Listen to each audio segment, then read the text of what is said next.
Shame on you. Okay. Rebuttal.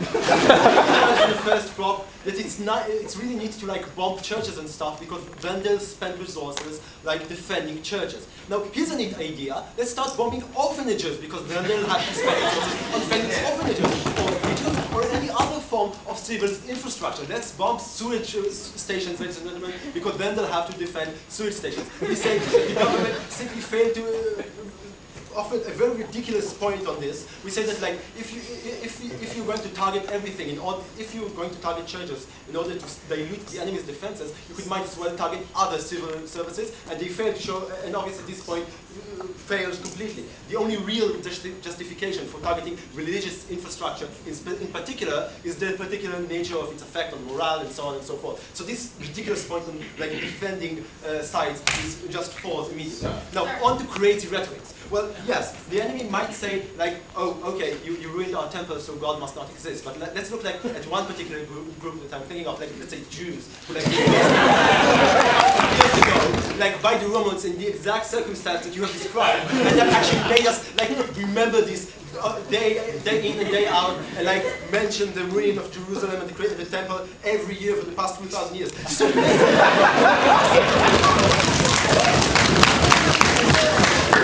suggestion is actually making a symbol of struggle to the other side. Maybe offending the very core of your identity actually makes people hate you for a very long time.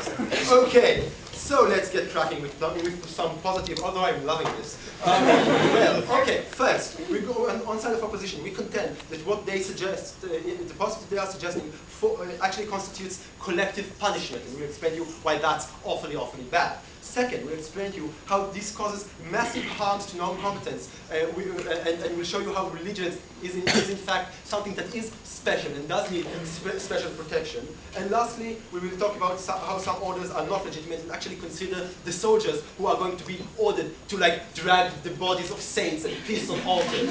Okay, so let's get cracking. No collective punishment. Well, I'm sorry that I have to remind you about the Geneva Convention. Actually, it's illegal to punish the general populace for in the course of war. It is illegal to stop water or sewage or medical care or other basic services from citizens in the course of war. You are punishing citizens, civilians who are not army, who are not competent, who are not legitimate targets in the course of war. This goes against the very basic tenets of Western conceptions of justice. You do not harm someone who isn't actually actively resisting you. You do not do that, and by desecrating a mosque, you are doing that to the entire Muslim population. Go. Can you give us some analysis of what your criteria for legitimate and illegitimate are? It's just the Geneva Convention. Excellent. Tell us why we should care about the Geneva Convention. Yes, excellent.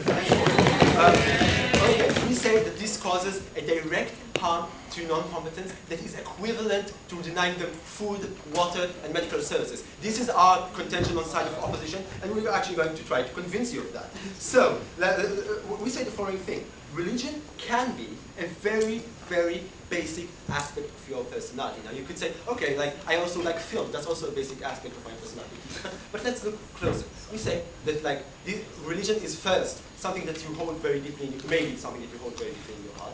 Second, that the rewards that you attribute to religion may be much, much vaster and greater in scope than the rewards you attribute to food or running water. Because you think that water may give you like an extra 70 years to live on this not so good world, whereas like having a Muslim symbol desecrated means that you are going to hell for eternity. So you're looking at short-term gains, and a rational actor would actually say that like he's better off being deprived of food and medicine than being deprived of this sanctity of religion. Now, you might say this is crazy because we're like all enlightened Europeans who are largely secular, right? But we pointed at Buddhist monks who actually burned themselves in protest of the American occupation in Vietnam. We point to suicide bombers who actually blow themselves up, including civilian populations, just because they were extremely angry at some violation of the religion. So what we say fundamentally, this is a crucial point is that religion forms an extra need. Just as when you occupy a territory and you need to give extra liberties to certain people, like let's look at Israel and the Palestinians, for example. Like we deprive people who are under occupation from the freedom of motion, right? Their capability to go from place to place is hindered. But if you have a certain illness, if you need dialysis daily, these limitations do not apply. We allow you to go to the dialysis because you have an extra need. And we say that religion forms this extra need. It gives you another sort of food that you need to eat, which may not be as tangible, but is of no less importance. And so we come to the conclusion that food and like sanctity are things that are on equal grounds, and not like something that is less important or something that can be trivialized as First Gov tried to. Lastly, some orders are not legitimate because the government completely ignored the agents that are involved in the mechanisms they are proposing. They ignored the soldiers. The government is seriously suggesting that we should order soldiers to go and do horrific stuff. Now we say that desecration, stuff that is the act of desecration essentially involves impure things that are so vile that they have survived in the concepts of all men as horrible and something that must not be done. Soldiers are not monsters. They do not like randomly kill civilians. They recognize that in certain situations you may have to kill a civilian in the course of combat because he is in proximity to another combatant. Soldiers are not allowed, and they have been trained not to do stuff to target to target religious sites or to target civilians in a non-combatant environment. Religious soldiers may be allowed to do extreme things like kill, but they are only allowed to do that in the course of combat, not in the course of like subduing and humiliating an enemy population. For all those reasons,